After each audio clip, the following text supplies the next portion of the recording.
তপোবন groups YouTube চ্যানেলের পক্ষ থেকে শ্রোতা বন্ধু এবং দর্শক বন্ধুদের জানাচ্ছি আন্তরিক অভিনন্দন।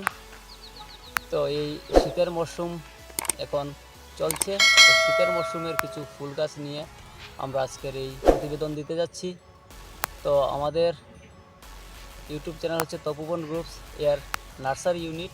তো নার্সারি ইউনিটের প্রতিবেদনে আজকে আমরা শীতের মরশুমের যেসব গাছ রয়েছে, ফুল গাছের চারা রয়েছে, ওই চারাকে কীভাবে হৃষ্টপুষ্ট করব এবং বলিষ্ঠ করে তুলব, তারই যে খাবারটা আমরা কিভাবে মিক্সিং করব তারই প্রতিবেদন।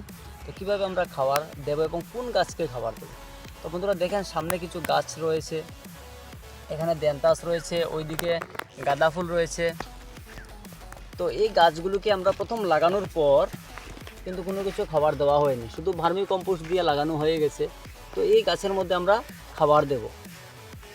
তো চলুন বন্ধুরা, দেখা যাক কীভাবে খাবার আমরা একভাবে মিক্সড করব। বন্ধুরা এবার হচ্ছে মিক্সড করার পালা। তো আমরা কী দেব, তো আমরা দুই ভাগে দুইটি জিনিসকে মিক্সড করব। একটা হচ্ছে গুঁড়ো জিনিস আর একটা হচ্ছে এনপিকে। তো আমরা গুঁড়ো জিনিস কী নেব, এখানে রয়েছে শস্য কলের পাউডার।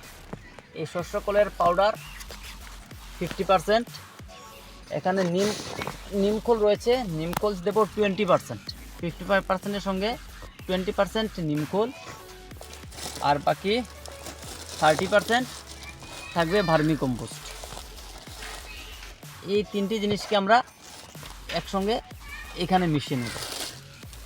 তো এটা কোন টাইমে কোন গাছে দেব, এটা একটা ব্যাপার রয়েছে। আর বাকি রয়েছে এখানে এনপিকে কিছু রয়েছে। তো এনপিকে আমরা কিন্তু একটা প্রজাতির নয়, এখানে 20, 26, 26 রয়েছে।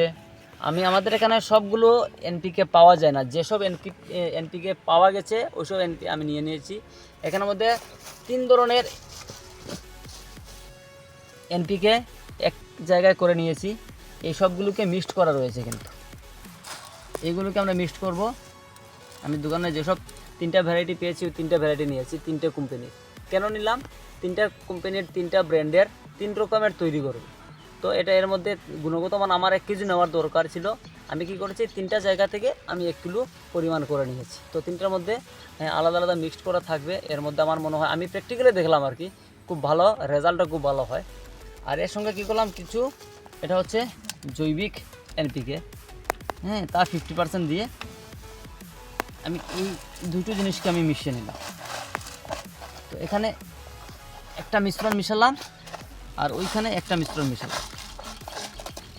চলুন এবার দেওয়ার পালা, কোন কোন গাছে দেব, কিভাবে দেব। আমরা এই গাছ লাগানোর প্রায় 15 থেকে 20 দিন হয়েছে।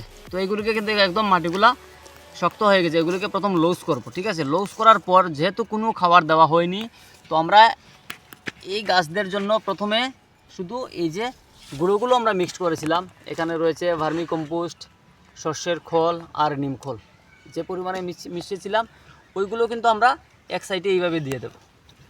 ঠিক আছে, এটা একদম প্রথম।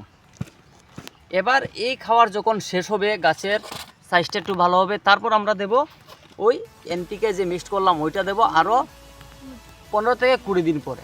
তো এই গাছের আগের যে গাছ রয়েছে, এই গাছগুলো এই পাশে বন্ধ করে আনবো।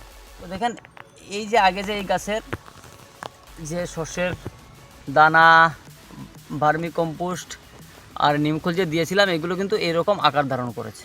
এগুলোকে একটু গুঁড়ো করে এগুলোকে আমরা একবার কুড় দিয়ে দিলাম।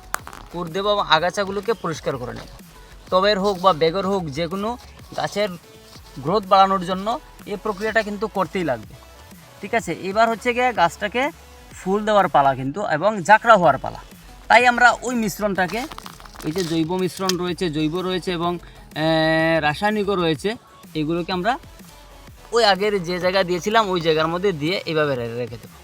এরপর আমরা 2 দিন বা 1 দিন কোনো জল দেবো না, কিচ্ছু দেবো না, থাকবো এইভাবে। তারপর আমরা উপর থেকে ঝাড়ে দিয়ে বা একদম স্প্রে করে জল দিয়ে দেবো।